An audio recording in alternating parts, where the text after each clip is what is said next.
Buonasera e benvenuti al telegiornale di NOS TV. Appindustria Venezia ha elaborato uno studio sul mercato del lavoro nella nostra regione, partendo dai dati pubblicati da Veneto Lavoro. Ascoltiamo nel prossimo servizio cosa è emerso.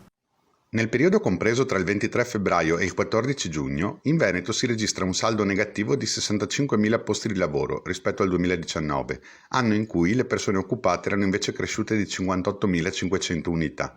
Tra le aree maggiormente colpite, al primo posto vi è la città metropolitana di Venezia, con una perdita di 29.000 posizioni lavorative. Uno studio di Appindustria Venezia ha analizzato i dati di Veneto Lavoro, contestualizzandoli nell'attuale situazione.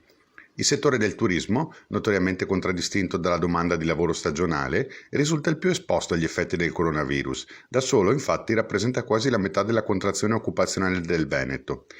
Segnali di ripresa si registrano invece nell'industria alimentare, nei servizi di pulizia e sanificazione, nel tessile e abbigliamento e nelle attività professionali, un buon più 5% anche nell'edilizia, mentre agricoltura e servizi informatici hanno incrementato i posti con un più 4.000 addetti dipendenti.